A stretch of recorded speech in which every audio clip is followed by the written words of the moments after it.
بسم اللہ الرحمن الرحیم الحمد للہ رب العالمین والعاقبۃ للمتقین والصلاة والسلام علی سیدنا محمد وعلی آلہ واصحابہ اجمعین اما بعد۔ باب الریاء والسمعہ، یہ باب دکھلاوے کے بیان میں اور شنوائی یعنی لوگوں کے کانوں میں اپنے تذکرے سننے کی طلب رکھنے کے بیان میں۔ دونوں لفظوں کا حاصل یہ ہے کہ دکھلاوا اور ریاکاری کے بیان میں یہ باب ہے، جس کے اندر ریاکاری اور دکھلاوا اس موضوع پر حدیثیں ذکر کی جائیں گی کہ انسان کو اپنے عمل کے اندر اخلاص مد نظر رکھنا چاہیے۔ اگر خدا نخواستہ اس نے ریاکاری، نام و نمود، شہرت پسندی اور دکھلاوا ان چیزوں کو پیش نظر رکھا تو اس سے اس کو کیا دنیا اور آخرت کے اعتبار سے نقصانات کا سامنا ہوگا، اس پر مشتمل یہ باب قائم کیا گیا ہے۔ یہ دو لفظ استعمال کیے گئے ہیں، الریاء اور السمعہ۔ ریا دکھلاوے کو کہا جاتا ہے، راء یرائی مراعاتن و ریاءن، اس کے معنی دکھاوا کرنا، کہ انسان اپنے عمل میں لوگوں کے سامنے دکھاوا کرے کہ تاکہ لوگ اس کے عمل کو دیکھیں، اس کو ریا کہتے ہیں۔ دوسرا لفظ ہے السمعہ۔ سمعہ کے معنی آتے ہیں شنوائی چاہنا، یعنی کوئی کام اس نیت سے کرنا کہ تاکہ لوگوں کے کانوں میں میرے چرچے سنے جائیں، لوگوں تک میری واہ واہ اور میرے کمال کے تذکرے پہنچیں اور لوگوں کو میرے کمالات سننے کو ملیں، اس کو سمعہ کہتے ہیں۔ حاصل اس کا بھی وہی ہے، کیونکہ اس کو بھی ریاکاری کہتے ہیں، بس اس کا تعلق اس چیز سے ہے کہ انسان یہ چاہتا ہے کہ لوگوں کے کانوں تک میری بات پہنچے، اس کو سمعہ کہتے ہیں۔ اس لیے کہ دیکھنے والے لوگ تو کم ہوتے ہیں، جیسے کوئی انسان اچھا کوئی کام کر رہا ہو، کوئی نماز پڑھ رہا ہو، کوئی عبادت کر رہا ہو، تو دیکھنے والی آنکھیں تو کم ہوتی ہیں، چند لوگ اس کو دیکھتے ہیں، لیکن انسان یہ چاہے کہ ان لوگوں کے ذریعے سے باتیں پھیلیں اور لوگوں کے کانوں تک میرے کمالات پہنچیں، میری عبادت کے تذکرے پہنچیں، تو اس طرح میرے چرچے لوگوں کے کانوں تک بعد میں بھی پہنچتے رہیں گے، تو اس کا مطلب سننے والے تو زیادہ ہوں گے، دیکھنے والے تو چند محدود تھے۔ اس جذبے کو سمعہ کہا جاتا ہے۔ اس کو ہم اردو میں ترجمہ کرتے ہیں شنوائی، یعنی لوگوں کے کانوں میں میرے تذکرے سنے جائیں۔ اللہ تعالی ہم سب کو ریاکاری اور شنوائی سے محفوظ رکھے۔ یہ چیز ایسی ہے جو زہر قاتل ہے، انسان کی عبادت، انسان کے اعمال، انسان کی نیکی، اس کا تقوی، اس کی پرہیزگاری، ان ساری چیزوں کا جنازہ نکل جاتا ہے، کچھ بھی ہاتھ نہیں آتا، سب کچھ اکارت ہو جاتا ہے، رائگاں ہو جاتا ہے، اور قیامت کے دن انسان کے دنیا کے تمام ایسے اعمال جو اس نے دکھاوے کے لیے کیے ہوں گے، ان کا رتی برابر بھی کوئی فائدہ انسان کو نہیں حاصل ہوگا، اور فائدہ حاصل ہونا تو درکنار، وہ عمل خود انسان کے لیے وبال بن جائے گا۔ البتہ میں یہاں ریاکاری کے بارے میں ایک وضاحت کر دوں، بعض حضرات محققین نے اس کے بارے میں بڑی باریک بات ذکر کی ہے، وہ یہ کہ انسان اپنی عبادات میں اگر لوگوں کے نزدیک مقام اور مرتبہ چاہے تو اس کو ریاکاری کہتے ہیں۔ عبادات میں اس کا مطلب کیا ہوا کہ اگر عبادات سے ہٹ کر کپڑوں میں، رہن سہن میں، وضاقتہ میں، اپنے کمالات میں، اپنے اوصاف میں، دنیاوی اعتبار سے عبادات سے ہٹ کر دنیا کی چیزوں میں اگر وہ ریاکاری اور نام و نمود اور دکھاوا مقصود بنائے تو اس کو ریاکاری نہیں بلکہ اس کو تکبر اور فخر و غرور کہا جاتا ہے۔ جیسے اچھے کپڑے اس نیت سے پہننا تاکہ لوگوں میں واہ واہ کے ساتھ دیکھا جاؤں، اس کو حضرات محققین فرماتے ہیں کہ یہ عبادت کے ذریعے سے ریاکاری نہیں ہے، یہ ایک وضاقتہ رہن سہن کے اعتبار سے اور کپڑوں اور لباس اور پوشاک کے اعتبار سے ریاکاری ہے۔ اس جذبے کو تکبر اور فخر و غرور کہا جاتا ہے۔ گویا ریاکاری کا تعلق عبادات سے ہے کہ عبادت میں اگر دکھلاوا ہو تو اس کو ریاکاری کہتے ہیں، اور دنیا کی دیگر چیزوں کے اندر اگر ریاکاری ہو تو اس کو فخر و غرور اور تکبر کہا جاتا ہے۔ پھر اس ریاکاری کی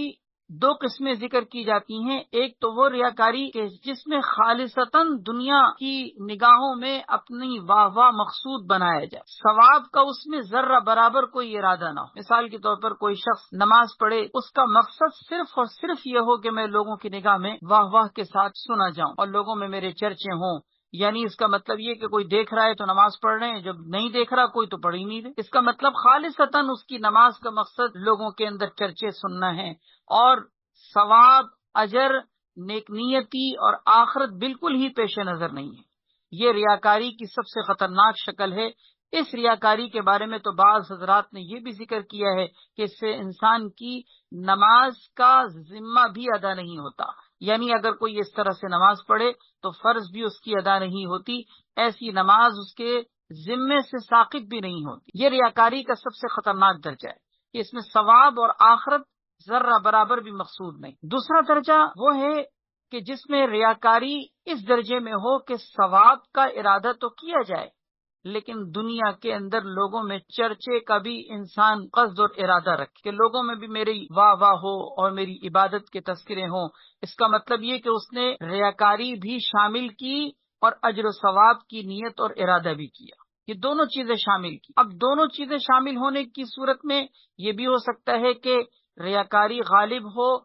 عبادت میں اجر و ثواب مغلوب ہو، یا اس کے برعکس کے اجر و ثواب غالب ہو اور ریاکاری مغلوب ہو۔ بہرحال جو بھی غالب ہو مغلوب ہو، اس کو کہتے ہیں عمل میں ریاکاری کی آمیزش، مکسنگ۔ یہ دوسری صورت ہے کہ اس میں اجر و ثواب کا کسی بھی درجے میں ارادہ تو تھا لیکن ریاکاری بھی ساتھ میں تھی، یہ بھی ریاکاری ہے، یہ بھی گناہ ہے، اگرچہ پہلے درجے کے مقابلے میں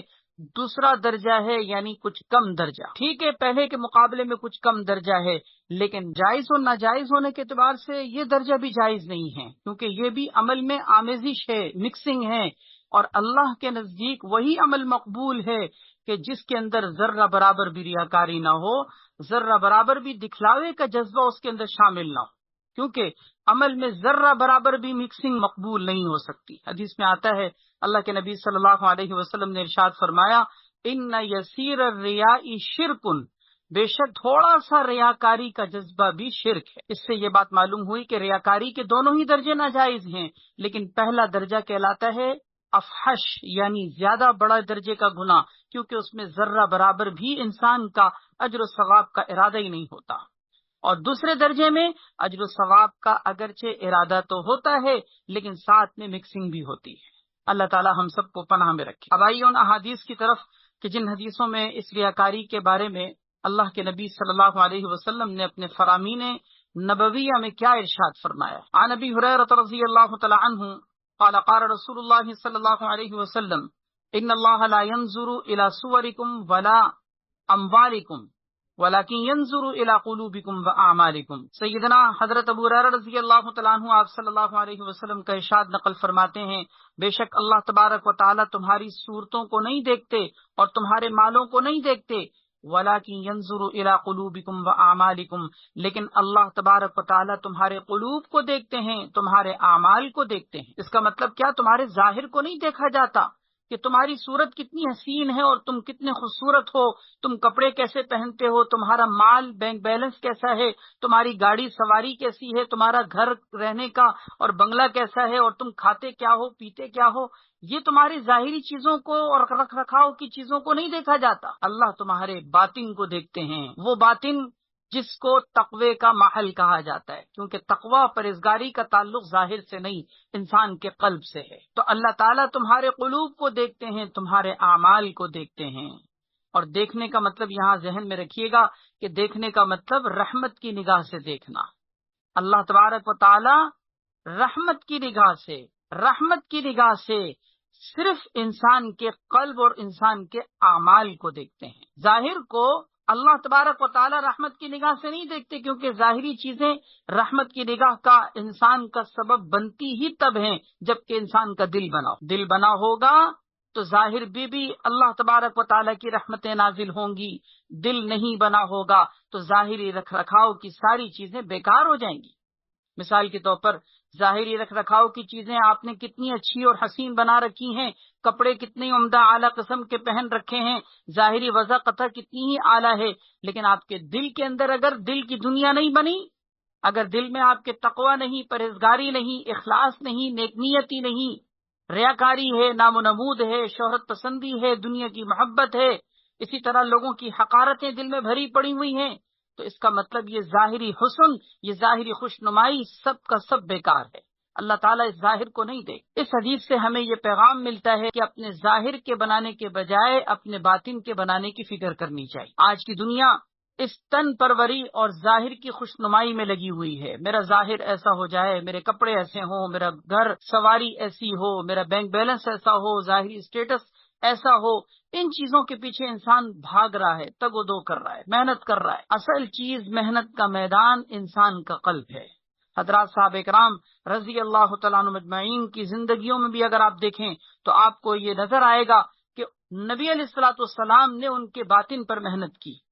ان کے قلب پر محنت کی، ان کی روحانیت پر محنت کی۔ چنانچہ نبی علیہ الصلوۃ والسلام کی اسی محنت کا نتیجہ تھا کہ ان کا قلب جگمگا گیا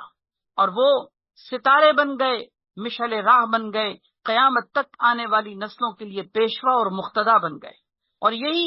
پچھلے تمام انبیاء علیہ الصلوۃ والسلام کی محنتوں کا میدان ہے۔ انبیاء علیہ الصلوۃ والسلام کی محنتوں کا میدان یہی چیز ہے، یہی چیز کیا کہ باطن کو بنایا جائے، باطن کو سنوارا جائے، باطن کو خوشنما بنایا جائے۔ اللہ پاک ہم سب کو یہ محنت نصیب فرمائے۔ یہی وہ انبیاء کی محنت ہے جو آج تک خانقاہوں میں اور اسی طریقے سے تصوف اور سلوک کے راستے میں آج تک یہی محنت کی جاتی۔ اللہ والوں کے پاس جائیں، خانقاہوں میں جائیں، ان کی صحبتوں میں بیٹھیں تو آپ کو یہ چیز نظر آئے گی کہ ان کی محنتوں کا میدان یہی چیز۔ اور کسی دنیا دار آدمی کے پاس بیٹھیں،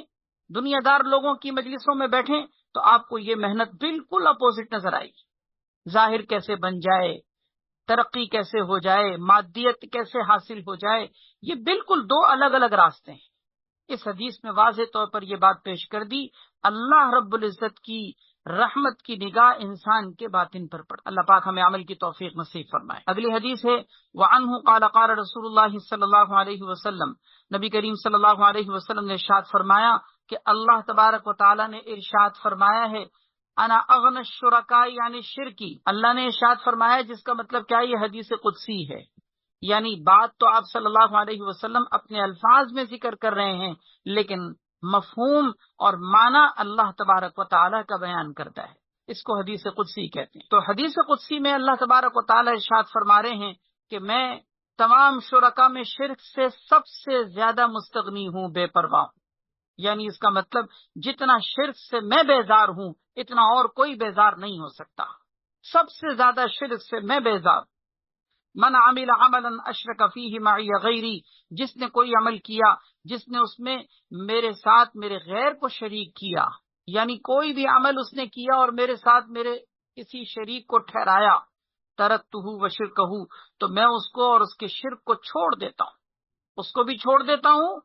اور اس کے شرک کو بھی چھوڑ دیتا ہوں، یعنی اس کا مطلب اسے کچھ نہیں ملتا۔ ایک اور روایت میں ہے کہ فَأَنَا مِنْهُ بَرِيءٌ، کہ میں اس سے بری ہوں، هُوَ لِلَّذِي عَمِلَهُ، اس نے جو عمل جس کے لیے کیا ہے وہی اس کے لیے کیا ہے تو وہی جا کر اس کو صلہ دے گا اور اسی سے جا کر وہ اپنا صلہ مانگے گا، میں اس کو کچھ نہیں دوں گا، میں اس سے بری ہوں۔ هُوَ لِلَّذِي عَمِلَهُ، وہ عمل اس نے اس کے لیے کیا ہے جس کے لیے اس نے کیا۔ اس کا مطلب قیامت کے دن اس سے کہا جائے گا کہ جاؤ جس کے لیے تم نے عمل کیا تھا اسی سے جا کر اپنا صلہ اور اجر مانگو، میرے پاس تمہیں دینے کے لیے کوئی بدلہ نہیں۔ اللہ اکبر، اللہ تعالیٰ پناہ میں رکھے۔ قرآن کریم میں سورہ کہف کی آخری آیت ہے فَمَنْ كَانَ يَرْجُو لِقَاءَ رَبِّهِ فَلْيَعْمَلْ عَمَلًا صَالِحًا، جو اپنے رب سے ملنے کی امید رکھتا ہے یعنی مومن ہے، اپنے رب سے ملنے کا اس کو عقیدہ ہے کہ کل قیامت کے دن اللہ کا سامنا ہوگا، جس کو اللہ سے ملنے کی امید ہے فَلْيَعْمَلْ عَمَلًا صَالِحًا، اس کو چاہیے کہ نیک عمل کرے، نیک عمل کرے۔ وَلَا يُشْرِكْ بِعِبَادَةِ رَبِّهِ أَحَدًا، اور اپنے رب کی عبادت میں کسی کو شریک نہ ٹھہرائے، کسی کو شریک نہ ٹھہرائے۔ کیا مطلب کہ شرک نہ کرنے کا مطلب کہ کسی اور کے لیے نہ کرے، صرف اللہ کے لیے کرے، کسی اور کے لیے نہ کرے، جس میں نماز، ذکر، تلاوت، زکوٰۃ، حج، سارے اعمال اس میں آ گئے۔ وَلَا يُشْرِكْ بِعِبَادَةِ رَبِّهِ أَحَدًا، اپنے رب کی عبادت میں کسی کو شریک نہ ٹھہرائے، کیونکہ اگر ریاکاری کر رہا ہے، دکھاوا کر رہا ہے تو در حقیقت وہ اللہ کے غیر کے لیے کر رہا ہے، یعنی شریک ٹھہرا رہا ہے،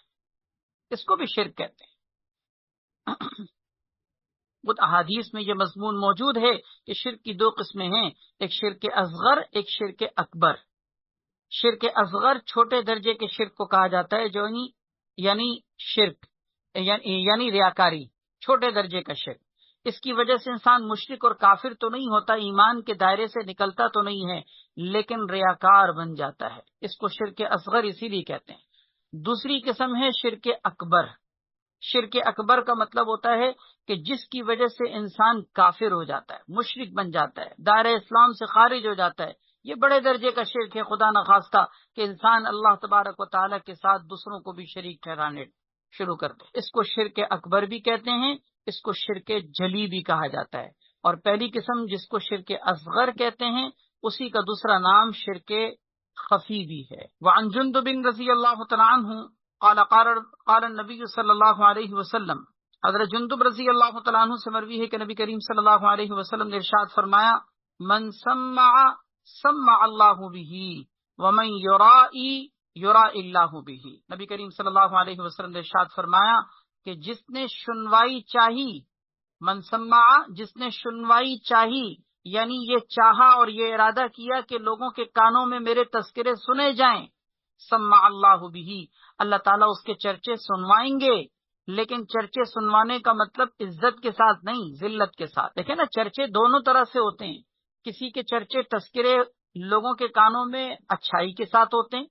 فلاں بڑا اچھا آدمی ہے، فلاں بڑا اعلیٰ قسم کا آدمی ہے، سخی ہے، خیال رکھتا ہے، یہ اچھے تذکرے ہیں. اور کبھی چرچے برائی کے ساتھ ہوتے ہیں. برائی کے ساتھ تذکرے کیا؟ بدنامی کے ساتھ تذکرے، کہ ہر آدمی کی زبان پر اس کے تذکرے ہوں گے لیکن سب اس کو بدنام کر رہے ہوں گے، اس کے برائی کے تذکرے کر رہے ہوں گے. جیسے شیطان کا تذکرہ، فرعون کا تذکرہ، شداد کا تذکرہ، اسی طرح حامان کا تذکرہ اور ابو جہل کا تذکرہ. یہ سب تذکرے کوئی نیک نامی کے تذکرے تھوڑی ہیں. آج کون شخص ہے کہ جو اپنے بچے کا نام فرعون رکھ سکتا ہو، ابو جہل رکھ سکتا ہو؟ ابو جہل کو جانتے سب ہیں، لیکن کوئی اپنے بچوں کا نام بھی رکھنا گوارا نہیں کرے گا. کیوں؟ اس لیے کہ یہ دنیا کے ذلیل ترین لوگ ہیں. تو اللہ کے نبی صلی اللہ علیہ وسلم فرماتے ہیں کہ جو آدمی اپنی سنوائی یعنی اپنے تذکرے اور اپنے چرچے لوگوں کے کانوں میں سننا پسند کرتا ہے اور چاہتا ہے کہ لوگوں کے کانوں میں میرے تذکرے پہنچیں، اللہ اس کے چرچے لوگوں کے کانوں میں پہنچا دیتے ہیں، لیکن عزت کے ساتھ نہیں، ذلت کے ساتھ. وَمَن یُرَائی یُرائی اللہ بہ، اور جو دکھلاوا چاہتا ہے، دکھلاوا کرنا چاہتا ہے، اللہ اس کو دکھلاوا کروا دیتے ہیں. یعنی اس کا مطلب اس میں وہی بات کہ عزت کے ساتھ نہیں بلکہ ذلت کے ساتھ وہ لوگوں میں مشہور ہو جاتا ہے. مشہور ہونا چاہ رہے تھے، ٹھیک ہے مشہور ہو جاؤ گے، لیکن عزت کے ساتھ نہیں، ذلت کے ساتھ. وعن ابی ذر رضی اللہ تعالی عنہ قال قیل لرسول اللہ صلی اللہ علیہ وسلم ارأیت الرجل یعمل الخیر ویحمده الناس علیہ. نبی کریم صلی اللہ علیہ وسلم سے سوال کیا گیا، یا رسول اللہ ارأیت الرجل، آپ کا کیا خیال ہے اس شخص کے بارے میں کہ جو خیر اور بھلائی کا کام کرتا ہو اور لوگ اس پر اس کی تعریف کرتے ہوں، تو کیا اس کو ریاکار کہا جائے گا؟ یعنی یہ نہیں چاہتا کہ میرے چرچے ہوں، اور یہ نہیں چاہتا کہ میں کوئی لوگوں میں مشہور ہو جاؤں، بس یہ عمل کر رہا تھا اللہ کے لیے، لیکن لوگوں میں اس کے چرچے مشہور ہو گئے. ہوتا ہے نا، جیسے بزرگوں کے تذکرے مشہور ہو جاتے ہیں، اللہ والوں کی اللہ تبارک و تعالیٰ کیسی نیک نامی فرماتے ہیں کہ لوگوں میں ان کے چرچے ہو جاتے ہیں. وہ عمل تو اللہ کے لیے کر رہے تھے لیکن اللہ نے ان کو نیک نامی دے دی. اس کو کہتے ہیں نیک نامی. یہ ریاکاری اور کوئی دکھلاوے کے جذبے سے نہیں کیا جا رہا ہوتا، کیا تو اللہ کے لیے جاتا ہے لیکن اللہ نیک نامی عطا کر دیتے ہیں. تو نبی علیہ الصلوۃ والسلام سے کسی نے سوال کیا اور بڑا عمدہ سوال کیا کہ یا رسول اللہ یہ بتائیے کہ وہ شخص کے جو اللہ کے لیے کوئی خیر کا کام، نیکی کا کام کرتا ہو اور لوگ اس پر اس کی تعریف کرتے ہوں، تو کیا اس کو ہم ریاکار کہیں گے؟ ایک اور روایت میں ہے کہ یحبہ الناس علیہ، کہ لوگ اس کو محبوب بنا لیتے ہوں، لوگ اس کو پسند کرنے لگتے ہوں اس کی نیکی اور تقوی کی وجہ سے، تو کیا وہ ریاکار ہوگا؟ قال، آپ صلی اللہ علیہ وسلم نے فرمایا کہ نہیں، اس کو ریاکاری نہیں کہتے. تلک عاجل بشر المؤمن، یہ مؤمن کے لیے دنیا میں ملنے والی جلدی خوشخبری ہے. عاجل بشرا کا مطلب ہوتا ہے وہ خوشخبری جو دنیا ہی میں جلدی مل گئی، وہ خوشخبری جو دنیا ہی میں جلدی مل گئی. یعنی ایک تو وہ خوشخبری جو آخرت میں کامیابی کی صورت میں نصیب ہوگی، اللہ ہم سب کو نصیب فرمائے، لیکن یہ دوسری خوشخبری وہ ہے کہ جو دنیا ہی میں اللہ نے مرنے سے پہلے اس کو دے دی. دنیا ہی میں مرنے سے پہلے دے دی، نیک نامی جس کو کہا جاتا ہے. یہ دنیا میں ملنے والی وہ نیک نامی کی خوشخبری ہوتی ہے جو اللہ تعالیٰ دنیا میں نقد انعام دے دیتے ہیں. لیکن یاد رکھنا چاہیے کہ یہ نیک نامی مقصود نہ بنایا جائے. اگر کوئی اس نیک نامی کو مقصود بنا کر چلتا ہے تو پھر وہی ریاکاری ہو جائے گی، کیونکہ اس نے پھر عمل نیک نامی کے لیے کیا، اپنی عزت کے لیے کیا، اپنی شہرت کے لیے کیا، پھر تو وہی بات ہو جائے گی. عمل اللہ کے لیے ہو مخلصانہ جذبے کے ساتھ ہو، اللہ کی رضا اور خوشنودی کو مقصود بنا کر کیا جائے، پھر دنیا میں اللہ تعالیٰ کبھی نیک نامی عطا کر دیں اور عزت انسان کو دے دیں تو دے دیں، اور نہ ملے کسی کو عزت تو کوئی مقصد نہیں، اس لیے کہ انسان کا ارادہ بھی نہیں تھا۔ اگلی حدیث ہے عن ابی سعد ابن ابی فضالۃ عن رسول اللہ صلی اللہ علیہ وسلم، حضرت ابو سعد ابن ابی فضالہ رضی اللہ تعالیٰ عنہ آپ صلی اللہ علیہ وسلم سے نقل فرماتے ہیں کہ آپ صلی اللہ علیہ وسلم نے ارشاد فرمایا، اذا جمع اللہ الناس یوم القیامۃ لیوم لا ریب فیہ، جب اللہ تبارک و تعالی لوگوں کو قیامت کے دن ایک ایسے دن جمع کریں گے جس میں کوئی شک نہیں، یعنی قیامت کا دن وہ دن جس کے آنے میں کوئی شک اور شبہ نہیں، وہ دن آ کر ہی رہے گا۔ جب اللہ تعالیٰ قیامت کے اس دن کے اندر لوگوں کو جمع کریں گے، نادا منادم، تو ایک پکارنے والا پکار کر کہے گا، من کان اشرک فی عمل عملہ للہ احدا، کہ جس شخص نے اپنے عمل میں شریک ٹھہرایا ہو، جس شخص نے اپنے کسی بھی عمل میں کسی کو شریک ٹھہرایا ہو، وہ عمل جو کہ اللہ کے لیے اس کو کرنا چاہیے تھا لیکن اس نے شریک ٹھہرایا اور لوگوں کے لیے کیا، فَلْيَطْلُبْ ثَوَابَهُ مِنْ عِنْدِ غَيْرِ اللَّهِ، تو اس کو چاہیے کہ اپنے عمل کا ثواب اسی غیر اللہ کے پاس جا کر طلب کرے، یعنی جا کر اسی سے ثواب لے جس کے لیے دنیا میں اس نے عمل کیا تھا۔ آج اللہ کے پاس امید نہ رکھے کہ مجھے کوئی ثواب ملے گا۔ فَإِنَّ اللَّهَ أَغْنَى الشُّرَكَاءِ عَنِ الشِّرْكِ، اس لیے کہ اللہ تبارک و تعالی تمام شرکاء میں شرک سے سب سے زیادہ مستغنی ہے۔ اس سے یہ بات معلوم ہوتی ہے کہ عمل میں ریاکاری کرنے والے کو آخرت میں اپنے عمل کا کوئی صلہ نہیں ملے۔ وعن عبداللہ ابن عمرو رضی اللہ تعالی عنہ، حضرت عبداللہ ابن عمر رضی اللہ تعالیٰ عنہ سے مروی ہے کہ انہوں نے رسول اللہ صلی اللہ علیہ وسلم کو فرماتے ہوئے سنا، من سمع الناس بعملہ سمع اللہ بہ اسامع خلقہ، جو آدمی لوگوں میں اپنے عمل کے ذریعے سے سنوائی چاہے گا، سماع کے معنی چرچے سنانا، یعنی جو یہ چاہے گا کہ میرے چرچے لوگوں کے کانوں میں پہنچیں، سمع اللہ بہ اسامع خلقہ، اللہ تعالیٰ اپنی مخلوق کے کانوں میں اس کے چرچے پہنچا دیں گے، یعنی اسے مشہور کر دیں گے، لیکن عزت کے ساتھ نہیں، ذلت کے ساتھ۔ چنانچہ آگے فرمایا کہ وہ مشہور تو ہوگا لیکن حقرہ، اللہ اس کو حقیر اور ذلیل کر دیں گے، وصغرہ، اور اللہ اس کو مخلوق کی نگاہوں میں چھوٹا کر دیں گے، ذلیل کر دیں گے۔ اس کا مطلب یہ ہوا کہ اس نے چرچے سنوانے چاہے تھے،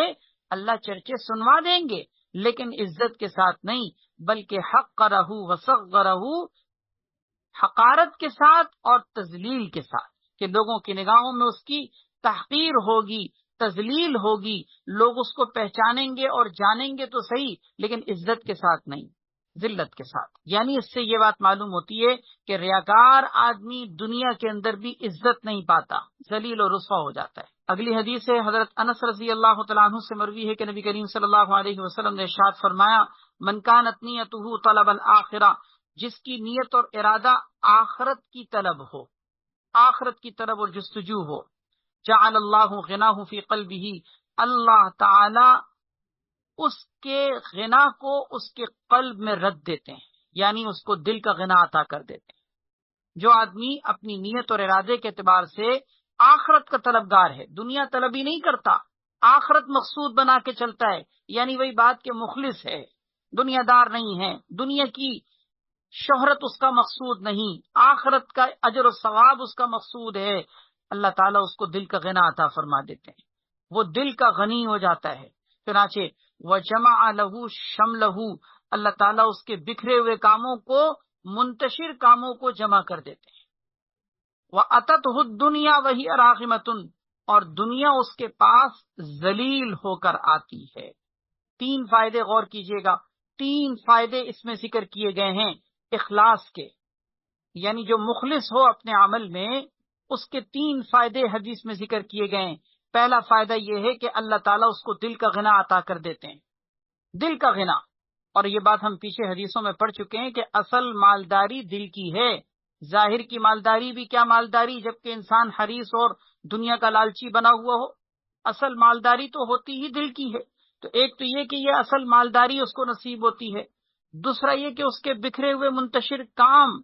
پھیلے ہوئے متفرق قسم کے بکھرے ہوئے کام اللہ اس کو جمع کر دیتے ہیں، یعنی کاموں کو سمیٹ دیتے ہیں، اکٹھا کر دیتے ہیں، جس کا مطلب وہ پراگندگی اپنے کاموں کے اعتبار سے نہیں رکھتا، اس کے سارے کام آسان ہو جاتے۔ یہ دوسرا فائدہ بھی سمجھ لیجئے کہ بہت بڑا فائدہ ہے یہ، جس شخص کے کام سمٹ جائیں اور اس کے کاموں میں آسانی اور سہولت پیدا ہو جائے، اس کو یہ احساس ہوتا ہے کہ یہ کتنی بڑی نعمت ہے۔ ورنہ کام ایسے ہیں کہ انسان کے ختم ہو کے ہی نہیں دیتے، ایک کو سمیٹو تو چار پیچھے سے اور نکل آتے ہیں، صبح سے شام تک لگے ہوئے ہیں، کھپے ہوئے ہیں، لیکن کام سمٹ ہی نہیں رہے۔ گھروں میں عورتوں کو بھی یہی رونا ہوتا ہے، باہر کمانے کے لیے نکلنے والے مردوں کو بھی یہی رونا ہوتا ہے کہ جی کیا کریں، کولو کے بیل کی طرح لگے ہوئے ہیں لیکن کام ختم ہی نہیں ہوتے، اتنا کھپے ہوئے ہیں لیکن کام ہے کہ سمٹنے کا نام ہی نہیں لیتے۔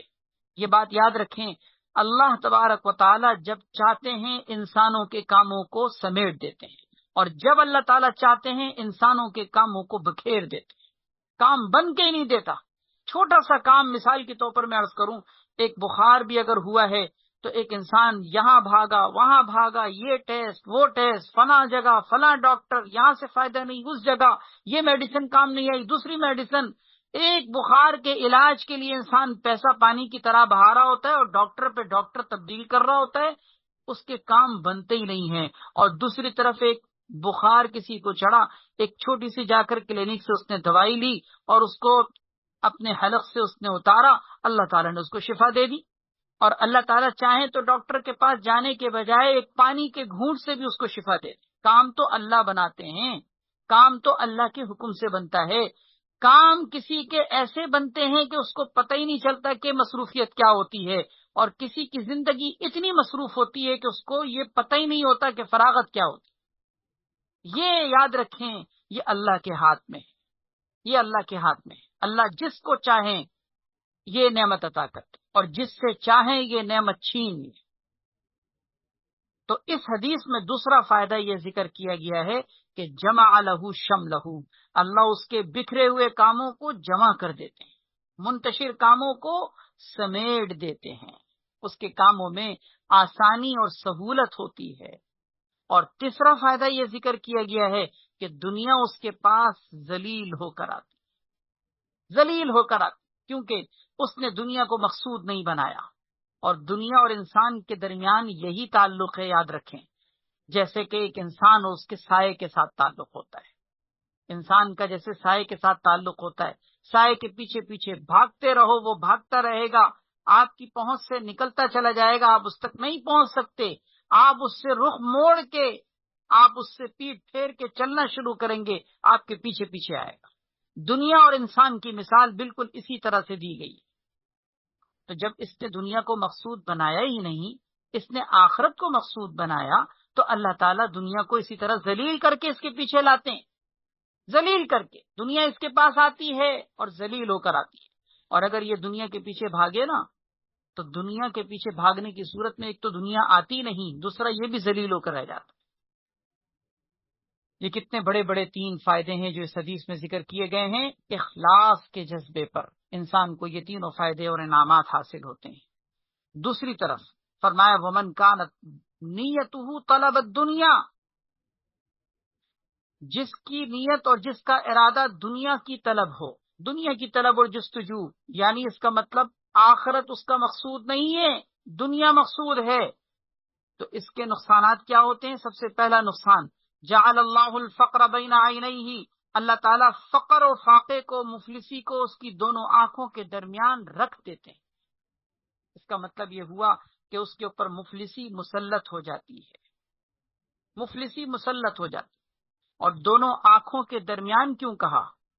یہ بھی تو کہا جا سکتا تھا کہ اللہ تعالیٰ اس کے اوپر فقر کو مسلط کر دیتے ہیں، لیکن الفاظ پہ غور کیجئے، بین عینیہ، اس کی دونوں آنکھوں کے درمیان اللہ مفلسی کو مسلط کر دیتے ہیں۔ اس کا مطلب یہ کہ اس کی دونوں آنکھوں کے درمیان، یعنی اس کے چہرے پر اس طرح کے لوگ بھی اس کے فقر و فاقے کو دیکھتے ہیں، اور وہ لوگوں کی نگاہوں میں گویا کہ ذلیل و رسوا ہو کے رہ جاتا ہے۔ اور دوسرا نقصان یہ ہے کہ وشتت علیہ امرہ، اللہ تعالیٰ اس کے کاموں کو بکھیر دیتے ہیں، منتشر کر دیتے ہیں، متفرق کر دیتے ہیں، چھوٹے سے چھوٹے کاموں کے لیے بھی انسان بھاگتا رہتا ہے، تھکتا رہتا ہے، لیکن کام سے ہٹتے نہیں۔ اس کی مثال کسی بزرگ نے بڑے پیارے انداز میں دی کہ آپ نے کبھی مرغیاں، مرغے وغیرہ پالنے والوں کو شاید دیکھا ہو، یا پرندے پالنے والوں کو، کہ بعض لوگوں کے جو پرندے ہوتے ہیں یا مرغے ہوتے ہیں یا مرغیاں ہوتی ہیں، ان کو وہ جب دڑوا کھولتا ہے اور ان کے لیے دانہ بکھیر دیتا ہے اور ان کے دانوں کو بکھیر کر سامنے پھیلا دیتا ہے، اب ایک ایک مرغی کو اپنا دانہ چگنے کے لیے یہاں بھی جانا پڑ رہا ہے، وہاں بھی جانا پڑ رہا ہے، یہاں بھی جانا پڑ رہا ہے، بکھرے ہوئے ہیں۔ یعنی ایک بڑے ایریے کے اندر، ایک بڑی جگہ کے اندر اس نے ان دانوں کو بکھیر دیا، اور وہ پرندے، وہ مرغیاں، وہ مرغے دانہ چگنے کے لیے کبھی یہاں بھاگ رہے ہیں، کبھی وہاں بھاگ رہے ہیں، کبھی وہاں بھاگ رہے ہیں۔ لیکن انہی مرغوں میں سے کوئی ایک مرغا یا مرغی، اس کی ایسی خاص قسم کی مرغی تھی کہ جس کو اس نے اپنے پاس گود میں بٹھایا، جو اس کا گویا کہ جیسے ہوتا ہے جانوروں میں انسان کسی جانور سے محبت کرتا ہے، اس کو اپنے قریب رکھتا ہے، تو اس کو اس نے اپنے گود میں بٹھا کر اپنے ہاتھ میں، اپنی مٹھی میں اس کو جو ہے دانہ چگنے کے لیے دے دی۔ تو ایک بزرگ نے بڑے پیارے انداز میں اس مثال سے سمجھایا کہ یوں سمجھو کہ جیسے جانور پالنے والے کچھ جانوروں کے سامنے چارہ پھینک دیتے ہیں کہ کھاؤ، اور کچھ لوگوں کو اپنے ہاتھ میں بٹھا کر، اپنی گود میں بٹھا کر کھلا رہے ہوتے ہیں۔ بالکل اسی طرح اللہ تعالیٰ اپنے محبوب بندوں کو اس طرح سے کھلاتے ہیں، کیونکہ ہم اللہ کے اگر محبوب بن جائیں تو اس کا مطلب اللہ تعالیٰ ہمارے رزق کو، ہماری ضروریات کو ہم تک پہنچنا آسان کر دیتے ہیں، ہمیں ان کے پیچھے بھاگنا نہیں پڑتا اگر ہم اللہ کے محبوب بن جائیں۔ لیکن اگر محبوب نہ ہو تو اللہ رزق تو دیتے ہیں، لیکن بکھیر کر، کہ بھاگتے رہو، کھاتے رہو، ملے گا رزق جو مقدر کا ہے وہ تو ملے گا، لیکن اس تک پہنچنے کے لیے بھاگنا بھی پڑے گا، اس تک پہنچنے کے لیے تھکنا بھی پڑے گا۔ تو اسی طرح شتت علیہ امرہ، اللہ تعالیٰ اس کے معاملے کو منتشر کر دیتے ہیں، متفرق کر دیتے ہیں، بکھیر دیتے ہیں۔ ولا یأتیہ منہا الا ما کتب لہ، اور اس کے پاس پھر بھی کچھ نہیں آتا مگر وہی جو اس کے مقدر میں لکھا گیا ہے، یعنی اپنے مقدر سے زیادہ پھر بھی نہیں آتا۔ اس بھاگ دوڑ کے نتیجے میں، اس محنت اور تگ و دو کے نتیجے میں وہ اپنے نصیب سے زیادہ نہیں جمع کر پاتا۔ لا یأتیہ منہا الا ما کتب لہ، اس کے پاس صرف وہی کچھ آتا ہے جو اس کے مقدر میں لکھا گیا۔ رواہ ترمذی شریف کی یہ روایت ہے، اور اسی روایت کو مسند احمد اور دارمی میں حضرت ابان سے بھی اور حضرت زید بن ثابت رضی اللہ تعالیٰ عنہ سے بھی نقل کیا گیا ہے۔ حضرت سیدنا ابو ہریرہ رضی اللہ تعالیٰ عنہ سے مروی ہے، فرماتے ہیں کہ میں نے عرض کیا، ایک دفعہ نبی علیہ الصلوۃ والسلام سے سوال کیا کہ یا رسول اللہ، بینا انا فی بیتی فی مصلایا، کہ کبھی بسا اوقات ایسا ہوتا ہے میرے ساتھ کہ بینا انا فی بیتی، کے اس درمیان کہ میں اپنے گھر میں، اپنے مصلی، اپنی جانماز میں بیٹھے نماز پڑھ رہا ہوتا ہوں، کہ اس دخل علیہ رجل، کے اچانک کوئی شخص مجھ پر داخل ہو جاتا ہے، پہلے سے وہاں موجود نہیں تھا، میں نماز پڑھ رہا تھا کہ اچانک سے گھر میں کوئی آ گیا اور اس نے مجھے دیکھا، فاعجبنی الحال التی رآنی علیہا، تو مجھے وہ حالت، جس حالت پر اس نے مجھے دیکھا تھا، یہ حالت میرے دل میں مجھے اچھی لگتی ہے، یعنی مجھے اس بات پر خوشی ہوتی ہے کہ اس نے مجھے نماز پڑھتے ہوئے دیکھا۔ تو یہ جو دل میں خوشی ہوئی، کیا یہ خوشی ریاکاری ہے؟ کیا یہ خوشی دکھاوا ہے؟ کتنا پیارا سوال کیا ہے۔ آپ دیکھیے صحابی رسول کے سوال کو دیکھیے کہ اس کے نتیجے میں ہمیں یہ جواب ملا جو آگے اللہ کے نبی صلی اللہ علیہ وسلم نے ارشاد فرمایا۔ ایسا ہوتا ہے، آپ میں سے بھی بہتوں کے ساتھ یہ معاملات پیش آتے ہوں گے کہ آپ نے عمل کے شروع میں نیک نیتی کا ارادہ کیا تھا، اخلاص کو مد نظر رکھا تھا، آپ نے یہ نہیں چاہا تھا کہ میں کسی کو دکھاؤں، لیکن عمل کے دوران وہ عمل کھل گیا۔ ضروری نہیں کہ وہ نماز ہی کی مثال دی جائے، کوئی بھی چیز ہو سکتی ہے۔ آپ مخفی طور پر کوئی صدقہ کرنا چاہ رہے تھے لیکن لوگوں کو پتہ چل گیا۔ ایسی صورت میں جب آپ کا کوئی عمل لوگوں کے سامنے جو ہے وہ کھل جائے اور آپ کو اس کی وجہ سے دل میں خوشی کا احساس ہو طبعی طور پر، تو کیا یہ ریاکاری ہوگی؟ یہ ہے سوال صحابی رسول کا۔ نبی کریم صلی اللہ علیہ وسلم نے ارشاد فرمایا، رحمک اللہ یا ابا ہریرہ، اے ابو ہریرہ اللہ تم پر رحم فرمائے، لک اجران، اس صورت میں تمہارے لیے ایک نہیں بلکہ ڈبل اجر ہے، ڈبل اجر، اجر السری و اجر العلانیہ، ایک سرن عبادت کرنے کا اجر کہ تم نے عبادت شروع کی تھی چھپ کر اور مخفی طور پر کہ کسی کو پتہ بھی نہ چلے، میں صرف اللہ کے لیے کروں، تو سرن تم نے جو عبادت کی تھی اس کا اجر بھی تمہیں ملا، لیکن اللہ نے اس کو علانیہ بنا دیا، یعنی اس کو لوگوں کے سامنے ظاہر کر دیا، تو تمہیں اس کے علانیہ ہونے کا اجر بھی مل گیا۔ اس کا مطلب یہ ہوا کہ یہ ریاکاری نہیں ہے، یہ اخلاص کے ساتھ کی جانے والی عبادت ہے، اللہ تعالیٰ نے اس پر تمہیں ڈبل اجر دیا ہے۔ یہ وہی مضمون ہے جو پیچھے بھی حدیث میں گزرا کہ تلکا عاجل بشرا للمؤمن، یہ دنیا میں نقد ملنے والی، جلدی ملنے والی خوشخبری کی بات ہے جو مومن کو اللہ دنیا میں دے دیتے ہیں، کیونکہ اس کا جو اجر آخرت میں ملنا تھا وہ تو ملنا ہے، وہ تو طے ہو چکا ہے، لیکن دنیا میں اللہ نے نیک نامی کی صورت میں اس کا صلہ دے دیا۔ یہ ہے وہ چیز کہ جس کے ذریعے سے انسان اس بات کو سمجھ سکتا ہے کہ اس کو ریاکاری نہیں کہتے، ریاکاری اس چیز کو کہتے ہیں کہ انسان عمل میں لوگوں کو دکھلانے کا ارادہ کرے۔ البتہ یہاں پر ایک بات میں ذکر کر دوں جو خود آگے بھی حدیثوں میں آئے گی، کہ یہ جو آپ نے نماز پڑھنی شروع کی تھی اور آپ کو کوئی نہیں دیکھ رہا تھا، اور جب عمل کے دوران کوئی آیا اور اس نے آپ کو دیکھ لیا، تو اب اگر آپ نے اپنی عبادت کو لمبا کرنا شروع کر دیا، اپنے سجدوں کو لمبا کرنا شروع کر دیا کہ جب آپ کو یہ پتہ چلا کہ کوئی مجھے دیکھ رہا ہے، اور آپ نے اب اپنے سجدوں کو طویل کرنا شروع کر دیا، تو یہ بھی پھر ریاکاری ہو۔ اس کا مطلب کیا ہوا کہ یہ جو حدیث میں صورت ذکر کی گئی ہے، یہ وہ صورت ہے کہ جبکہ عمل کے درمیان میں بھی صرف دل میں ایک خوشی حاصل تو ہوئی، لیکن عمل میں کوئی فرق نہیں پڑا، جیسے پہلے عبادت کر رہے تھے ویسے اب بھی کر رہے ہیں۔ لیکن اگر فرق پڑ جائے اس معنی میں کہ پہلے آپ نے مثلاً چھوٹی چھوٹی رکعتیں پڑھ رہے تھے، لیکن جب پتہ چلا کہ کوئی دیکھ رہا ہے اور آپ نے اب اپنی رکعتوں کو لمبا کرنا شروع کر دیا، تو اس کا مطلب یہ کہ اب آپ کے دل میں ریاکاری آ گئی۔ ہمارے استاد محترم حضرت مفتی عبدالروف سکھروی صاحب دامت برکاتہم العالیہ، انہوں نے اس کے اندر ایک بڑی پیاری بات ذکر فرمائی، مجھے آج تک یاد ہے، انہوں نے اسی حدیث کا تذکرہ کرتے ہوئے فرمایا تھا کہ یہ جو دل کی خوشی ہوتی ہے نا، کہ مثلا آپ تو رات کو تہجد میں اٹھے تھے، تاریکی میں کوئی نہیں دیکھ رہا تھا آپ کو، اچانک سے کسی کی آنکھ کھلی اور اس نے آپ کو روتے ہوئے دیکھا، اللہ کے سامنے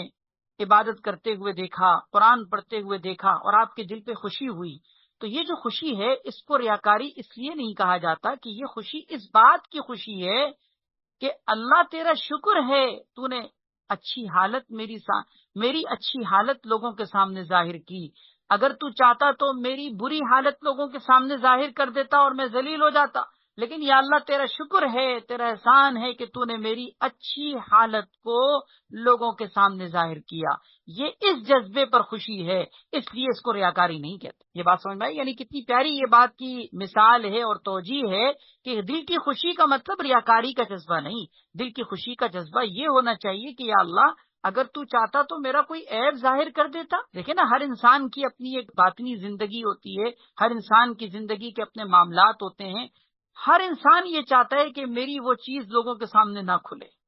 اب اگر عبادت کی کوئی چیز لوگوں کے سامنے کھل رہی ہے تو خوشی اس بات پر ہونی چاہیے یا اللہ تیرا شکر ہے کہ تو نے میری برائی کو لوگوں کے سامنے ظاہر نہیں کیا، اچھائی کو ظاہر کیا، اگر تو چاہتا تو مجھے لوگوں کے سامنے برائی کو ظاہر کر کے ذلیل کر دیتا۔ تو خوشی اس بات پر ہو،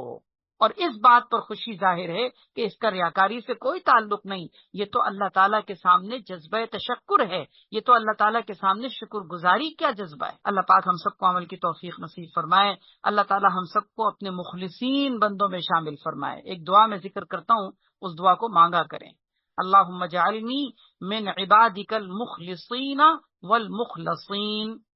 اللہم اجعلنی من عبادک المخلصین، لام کے زیر کے ساتھ، کسرے کے ساتھ، اور آگے مخلصین کے بعد والمخلصین، لام کے زبر کے ساتھ۔ اس کا مطلب یہ ہے کہ اے اللہ مجھے اپنے مخلص اور چنے ہوئے بندوں میں شامل فرما دے۔ اللہم اجعلنی من عبادک المخلصین والمخلصین، اے اللہ مجھے اپنے مخلص اور چنے ہوئے بندوں میں شامل فرما دے۔ اللہ ہم سب کو اپنے مخلص اور مخلص بندوں میں شامل فرما دے، اور ہم سب کو اللہ اخلاص کا اعلیٰ درجہ نصیب فرما دے۔ وآخر دعوانا الحمدللہ رب العالمین۔ الحمد للہ رب العالمین والعاقبۃ للمتقین والصلاة والسلام علی سیدنا محمد وعلی آلہ واصحابہ اجمعین۔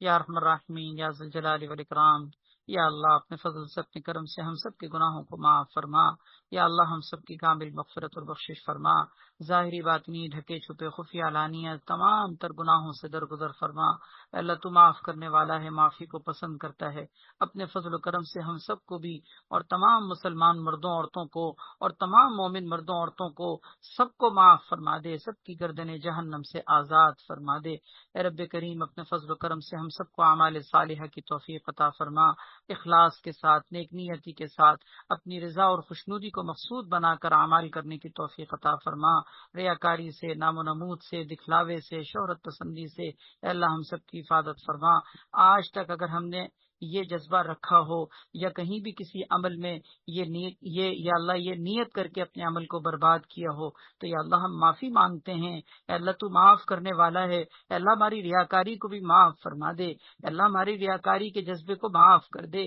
ہمارے عمل کے اندر اگر کوئی کھوٹ ہو تو اس کھوٹ کو ختم فرما۔ یا اللہ اپنی بارگاہ میں اس عمل کو باوجود اس کے کہ وہ قابل قبول نہیں، لیکن یا اللہ تو ہماری توبہ کو قبول فرما کر اس عمل کو اپنی بارگاہ میں قبول کر لے۔ اے رب کریم ہم تیرے سامنے اس بات کی درخواست کرتے ہیں، سوال کرتے ہیں، یا اللہ تو ہمیں اخلاص عطا فرما دے، نیک نیتی عطا فرما دے، یا اللہ ہمیں جذبہ خلوص عطا فرما دے، اپنے مخلصین اور مخلصین بندوں میں شامل فرما دے۔ اے رب کریم عمل کے کھوٹ سے بچا، عمل میں ریاکاری اور نام و نمود سے بچا، قیامت کے دن یا اللہ ورنہ یہ سارے کے سارے اعمال اکارت ہو جائیں گے۔ ہم تیری پناہ میں آتے ہیں اعمال کے ضائع اور اعمال کے رائے گاہ ہو جانے سے۔ اے اللہ قیامت کے دن تو ہمارے اعمال کا بہترین صلہ اپنی شان کے مطابق عطا فرما، اور اپنے عمل پر ہمیں کوئی بھروسہ نہیں، ہم اپنے عمل سے کوئی امید نہیں رکھتے، ہمیں تو تیری رحمت کا آسرا ہے۔ اے اللہ تو اپنی رحمت کی آغوش میں لے کر، اپنی رحمت کی آغوش میں ڈھانپ کر ہم سب کی گردنیں جہنم سے آزاد کر دے۔ اے رب کریم قیامت کے دن کی ہولناکی سے اور قیامت کے دن کی تپش اور گرمی سے محفوظ فرما۔ یہ دنیا کی گرمی ہم سے برداشت نہیں ہوتی، اے رب کریم آخرت کی گرمی کو ہم کیسے سہ سکیں گے؟ اے اللہ دونوں جہان کی، یا اللہ دونوں جہان کی پریشانیوں سے، تکلیفوں سے ہم سب کو محفوظ و معمون فرما۔ یا اللہ یا اللہ یا اللہ عافیت والی رحمت والی باران رحمت نصیب فرما، گرمی کی شدت کو ختم فرما۔ پوری دنیا کے اندر موسم گرما کے اعتبار سے جو سختی چل رہی ہے اے اللہ اس سختی کو ختم فرما، عافیت والی، رحمت والی، راحت والی، برکتوں والی ہوائیں چلا دیجئے، رحمت والی بارشیں نازل فرما دیجئے۔ یا اللہ گرمی کی شدت کو ختم فرما دیجئے، موسم کو ٹھنڈا اور خوشگوار کر دیجئے۔ سب کچھ آپ کے قبضے قدرت میں ہے۔ سبحان ربک رب العزت عما یصفون وسلام علی المرسلین والحمد للہ رب العالمین، آمین برحمتک یا ارحم الراحمین۔